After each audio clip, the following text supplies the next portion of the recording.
right, guys, welcome back to the Bryce Bible Podcast. Today, we're going to be comparing the wise and the foolish and talking about the way that seems right to man. So let's jump right in. In verse 1 of Proverbs chapter 14, back to Proverbs, by the way. I'm excited to be back in Proverbs. It's been a while since we've been back in Proverbs.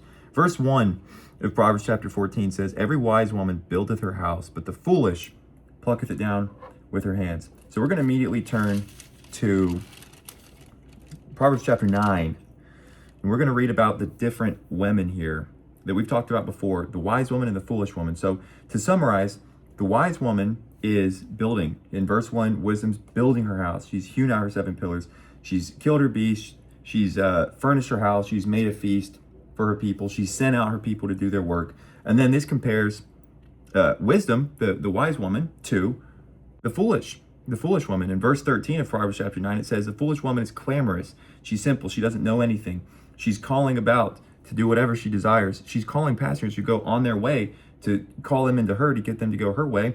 In verse 17, telling them that stolen waters are sweet, that bread eaten in secret is pleasant. So doing what's wrong, doing what's secret, doing what's acceptable to the flesh. And then verse 18, it says that the person she's luring in and enticing, he does not know that the dead are there with this foolish woman and that her guests are in the depths of hell.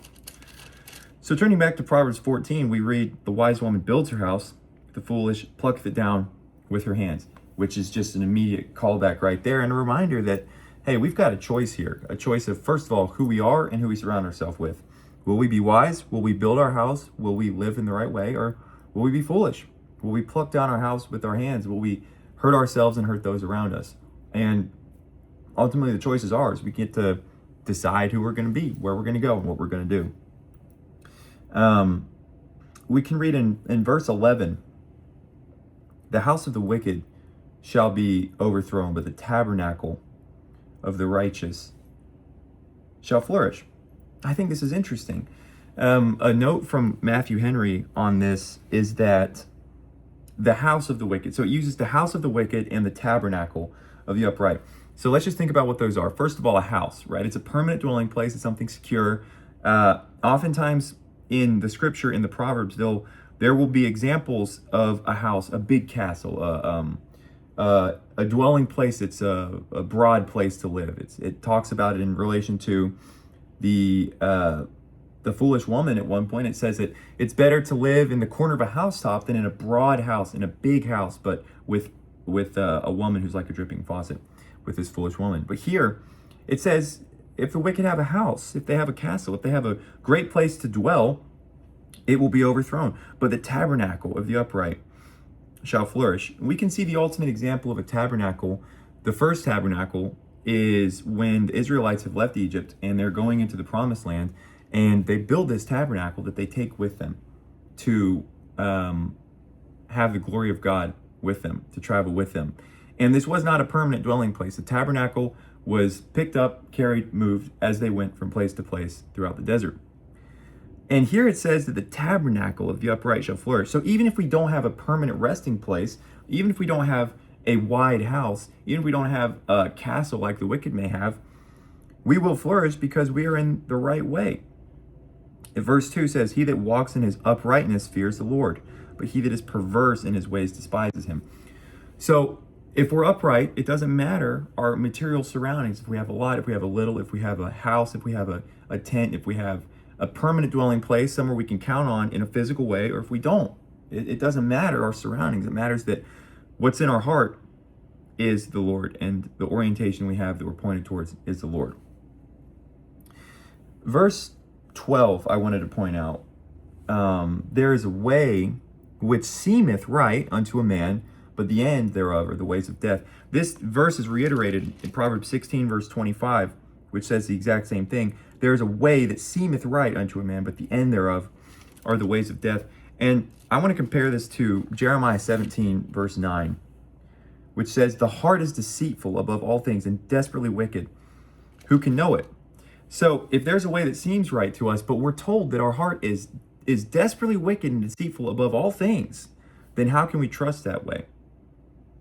And we're told here the end of the result of following the way that seems right to us is death. There's a way which seemeth right unto a man, but the end thereof are the ways of death. So then, where do we go? What do we do? How do we walk? Well, we have to walk in the way that we're told. We have to walk in the way that the scripture tells us to go. The really beautiful thing about what Jesus does for us in giving us a new life is, yes, we get an eternal place to go. Yes, we make it to heaven, but we are no longer accountable for making a way to walk and a way to go. We don't have to carry the weight of our past, and we don't have to carry the weight of our future, because Jesus does it for us. We're told in the Gospel of Matthew by Jesus himself to give him our burdens that weigh us down and give us anxiety and depression and sorrow and confusion and weight inside of our hearts that we can literally feel. In the story of Pilgrim's Progress, there's the main character whose name is Christian, and he's carrying around this burden on his back, the weight of his sin and his shame and the things he's done wrong. And at a point in this story, he has a realization, and the burden literally falls off of his back that he's been carrying for years and years and years. And the relief, the new way of life that Christian had when that burden fell off of his back, that is the service that Jesus offers all of his children, not some, not the really good ones, not the ones that live perfectly, but all of his children. He says, "Come unto me, you that are weary and heavy laden, and I will give you rest." That's the way that we're called to walk. In Proverbs chapter 14, verse 12, as it says, "The end of our ways, the end of the ways that we create, are death, but his ways are not." His ways are the way that we're called to walk. His ways are perfect. His ways are the ways that cannot be defeated by anything. We just celebrated Resurrection Sunday. And on that day, we celebrate the fact that Jesus defeated everything. He defeated sin. He defeated death. He defeated shame. He defeated guilt. He defeated the grave. He defeated Satan. There's nothing left in this world that Jesus has not triumphed over, that he has not conquered, and more importantly, that he has not created. By him and through him and to him are all things in this world. So because it's his world, and because he makes a way to walk, we don't have to anymore. We don't have to make a way to walk because he's done it for us. So now we get to step into the fountain of life, the fountain of living waters that he is, and we get to have communion with him every day. It's not just a special occasion thing. It's not just a Sunday thing. It's not just a Easter thing. It's not just a when we're good thing. It's not just a, well, if we're this sort of status in the church thing. No, it's that every day in our new life, in our walk with Jesus, we now get to enter into communion with him, which basically just means that we've got a best friend that's holding our hand, that is showing us where to walk and what to do. And it depends on the time we spend with him in reading his word and learning who we are called to be, and in praying and in giving him our cares and in releasing control. Because the hardest thing, one of the hardest things I think that we can ever do is let go, release control, because we want to hold on so tightly.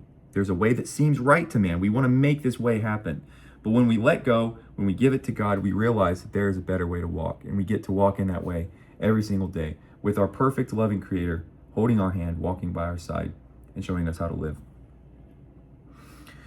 The last couple things I'll point out in this chapter, I wanted to point out verse 14, which says that the backslider in heart shall be filled with his own ways, and a good man shall be satisfied from himself. Kind of following back on the point that we just made. This backslider in heart is a man that takes delight in evil, that we can read about in Proverbs chapter 1. We're told to avoid this man. But deeper than that, we're told not to be this man. We're told not to be the man that delights in evil and delights in doing the wrong thing in the wrong way and following after false gods and strange women. The end of this verse says that a good man shall be satisfied from himself. It's a confusing thing to hear, shall be satisfied from himself, but the distinction here is that this man that's a backslider in heart is hoping for profit and pleasure versus the man who is satisfied, the good man who is satisfied of himself. That's grace abounding in our hearts. It's not because there's something good in us. It's not because we have conjured some way to walk that's better than someone else. It's because when Jesus joins our life, when we are converted, when we are made a new man, we now have Jesus inside of us. And as we continue to study his word and learn more about him, the grace that he gives us grows and it abounds and it becomes abundantly more and more and more. So that where we first needed a patch for a really big problem, like a lot of people, it's brokenness in their families or brokenness in their relationships or a specific sin struggle or what have you, the reason why you came to Jesus, Jesus doesn't stop there. Jesus takes that thing and starts to fix it, but then he starts to fix you as an entire person as well. So that where you first started with just needing help in one little area, he's now fixing your whole body and your whole life and your whole mind and your whole spirit. And that's why this good man is satisfied from himself, is because the grace of Jesus is now in us and it is abounding in us. It's growing in us and it is now the new way in which we walk. The end of this chapter, we mentioned earlier the fountain of life. In verse 27, it says, the fear of the Lord is a fountain of life, to depart from the snares of death. Verse 26 says, in the fear of the Lord is a strong confidence. His children shall have a place of refuge. We get the refuge that's seen in Psalm 91, which is such a beautiful psalm reminding us the belonging that we have. Even though we may dwell in a tabernacle, we're told, he that dwells in the secret place of the Most High, meaning he that walks in his communion with the Most High, with the Creator, with God, with Jesus. He who dwells in the secret place of the Most High will abide in the shadow of the Almighty. And that's just such a beautiful thing to think about. We're in the shadow of the Almighty. We're behind the Almighty. He's guarding us. He's protecting us. He's going before us. There's this old phrase that was from the early times of whenever rabbis were still a thing, and it was a big way of learning. A blessing that was given was, may you be covered in the dust of your rabbi. And what that essentially means is that if it's a blessing, remember, it's a blessing. So you hear that and it's like, why would I want to be covered in dust? That makes no sense. But if you're that close to a rabbi, if you're following your rabbi, then you're going to be covered in their dust, because in that time, dirt roads, etc. It's all that. And so that's the same picture that comes to mind when we read Psalm 91 and we hear, he who dwells in the secret place of the Most High will abide in the shadow of the Almighty. The ultimate rabbi, the ultimate teacher was Jesus Christ. May we be so blessed that we can abide in the shadow of the Almighty, that we might be covered in the dust of our rabbi, which is Jesus, and that we can partake in this fountain of life that we read about in verse 27 that helps us depart from the snares of death. And we get to choose. We get to choose the fountain of living water, or we get to choose broken cisterns. In Jeremiah chapter 2, it talks about this concept of, my people have committed two evils. They have both forsaken me, and then they've hewed out cisterns, which are broken cisterns, which can hold no water. And they've forsaken this fountain of living waters. It's such a sad thing that we do. But we get to enter into this fountain of life. We get to have communion with our Creator, with our best friend, with our God that loved us enough to die for us, and then to raise again and to conquer sin and death and the grave and Satan. And so now we get to walk in the newness of life, having a new meaning and purpose. May we be so close to Jesus that we abide in his shadow and that we are covered with the dust of our rabbi. Hope you have a good week. Goodbye.